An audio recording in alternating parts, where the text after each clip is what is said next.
안녕하세요.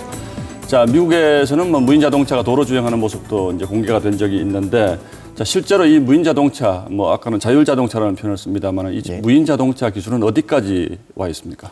네, 어제 방송사들을 대상으로 현대모비스가 자율주행차 시연회를 열었는데요. 예. 이 자리에서 자동차가 도로 상황을 스스로 판단해 주행하는 기술을 선보였습니다. 예. 함께 보시죠. 제가 직접 자율주행차에 타봤습니다. 직접 타봤군요. 예. 이 기자가. 예. 브레이크에서 발을 떼고서 핸들 가운데 스위치를 누르니까 자동차가 바로 출발하면서 핸들 조정을 시작했습니다. 네. 네, 핸들 혼자 돌아가는 거 보이시죠? 신기하네요. 브레이크나 가속 페달 모두 밟지 않았고요. 기어 변속도 필요 없었습니다. 코너 돌 때는 자동차가 알아서 속도를 줄이고 예. 보행자가 횡단보도를 건널 때는 이를 인식하고서 자동으로 멈춰섰습니다. 아, 타고 있으니까 불안하지는 않던가요? 조금 불안하긴 했습니다. 아직 적응이 안 되셨어요? 예. 심지어 앞차가 천천히 달리니까 속도를 높여서 추월까지 했는데요. 예.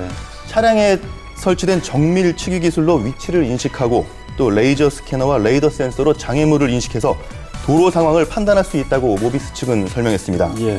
이게 약간 그 크루즈 기능하고 비슷해서 브레이크를 밟으면은 자율주행 모드가 멈추고 수동 모드로 전환되는 그런 방식이었습니다. 네, 보니까 상상만 했던 것들인데 참 신기합니다. 그렇죠. 네. 또 주차하는 것도 들어보니까 차에 내려서 스마트폰 버튼만 누르면 뭐 알아서 다 해준다고요? 네, 그렇습니다. 지금까지 무인 주차 기술은 몇 번 선보인 적이 있었는데요. 예. 이번에 시연된 건 스마트폰으로 원격으로 조종하고 또 원격으로 차를 꺼내오는 기술이었습니다. 예. 운전자가 내리고 스마트폰 버튼을 누르니까 차가 움직이기 시작합니다. 아, 지금 운전자가 없는 상태인가요? 예, 아무도 안 지금 타 있습니다. 차 혼자서 움직이는군요. 예. 예, 빈 차가 스스로 움직여서 빈 공간을 찾아서 주차를 하는데요. 네. 마찬가지로 이번에는 스마트폰 버튼을 누르니까 주차돼 있던 차가 스스로 주차장에서 빠져나와서 운전자 앞에 멈춥니다. 예. 예, 고성능 GPS와 레이저 센서로 주차 공간을 찾는 원리라고 하는데요. 네. 이 상용화될 경우에 무척 편리할 것 같긴 한데 만약 접촉사고라도 날 경우에는 책임 소재 문제가 발생할 수 있어서 더 정밀한 예. 기술이 필요해 보였습니다. 이제 이 기술은 우리 주차 사고 자주 내는 유영미 아나운서한테 꼭 필요한 기술 같네요. 여성들이 예. 좀 주차를 못 하거든요, 뭐 잘. 어쨌든 굉장히 예. 신기하네요. 예. 자, 그런데 이제 대개 이런 기술들이 언론에 공개되고 나면 실제로 우리가 이제 사용하는데 상당한 기간이 필요하지 않습니까? 실제로 언제쯤 우리 실생활에서 그러게요. 사용할 수 있을 것 같습니다. 네, 이미 보시다시피 기술적으로는 이미 구현이 가능한 상태입니다. 그러네요. 예. 업계에서는 이르면 오는 2020년쯤이면 상용화가 가능할 것으로 전망하고 있습니다. 당장 자율주행의 기본이 될 수 있는 차선 이탈 방지나 차선 유지 보조, 긴급 자동 제동, 크루즈 같은 기술들은 상용화가 됐고요. 예. 2018년쯤엔 고속도로 주행이 적용될 수 있고 몇 년 안 남았네요. 네. 2018년이면 4년밖에 안 남았는데요. 예. 금세네요. 2020년이 되면은 복잡한 도심에서의 자율주행까지 예. 가능할 것으로 전망되고 있습니다. 예. 예. 전문가들은 무인 자율주행차가 특히 고령 운전자들에게 유용할 것으로 보고 있는데요. 예. 예. 고령 운전자의 경우 운전이 점점 어려워질 수 있기 때문에 이런 자율주행이 더 기뉴하게 사용될 수 있을 것 같습니다. 우리가 며칠 전에도 참 그런 문제점을 지적한 적이 있었는데 희소식입니다.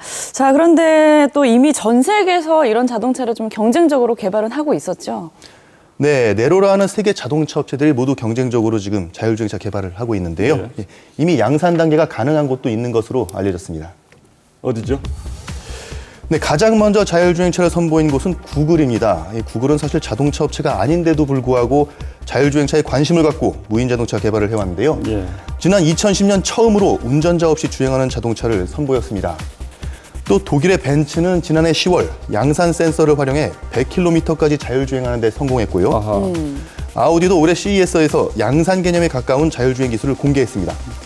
볼보는 모국인 스웨덴 예테보리시에서 오는 2017년까지 자율주행 차량 100대를 시범 운행한다는 계획을 갖고 있고요. 예. 포드와 BMW도 같이 합동으로 연구개발에 박차를 가하고 있습니다. 예. 현재 우리 업체들은 자율주행 기술이 해외 업체들보다 한 1년 정도 뒤처져 있는 것으로 파악하고 있는데요. 네. 연구개발 투자를 늘려서 2, 3년에는 이 뒤처진 기술을 따라잡는다는 계획을 세우고 있습니다. 예, 뭐 어떤 에너지를 사용하느냐, 또 이 자율 자동차를 어떻게 개발하느냐, 이게 이제 앞으로 자동차 산업의 미래를 결정지을 아주 중요한 요소가 될 것 같은데, 근데 실제로 이제 상식적으로 생각을 해보면 아까 말씀하신 것처럼 사고 나면 누가 책임지겠느냐, 이제 이런 문제가 제일 중요한 문제 아니겠습니까? 앞으로 이제 네. 또 이제 제도적으로 법적으로 정비해야 될 과제들이 많을 것 같은데 어떤 과제가 있을까요? 일단은 기술의 보완이 필요합니다. 이 자동차 주행의 경우에 까딱 잘못하면 대형 사고로 이어질 수 있기 그렇죠. 때문에 기술이 지금보다 더 정확해질 필요가 있습니다. 네. 자율주행차에 있어서 가장 중요한 기술을 꼽으라면 인지와 측위, 제어가 있는데요. 센서로 장애물을 인지하고 또 GPS로 측위, 즉 위치를 파악하고 자동차를 적절하게 작동시키는 제어가 돼야 하는 거죠. 그렇죠. 10,000분의 1의 확률이라도 이 오류가 나면 안 되기 때문에 더 정확한 기술이 필요합니다. 기술 말고도 꼭 필요한 게 제도의 보완인데요. 현재 자율주행차는 관련 법적인 규정이 전혀 없습니다. 만약 사고라도 날 경우엔 당장 책임 소재가 문제가 되는 게 운전자 잘못인지 아니면 자동차 회사 잘못인지 아니면 상대방 차 잘못인지 가리기가 매우 애매할 수 있기 때문입니다.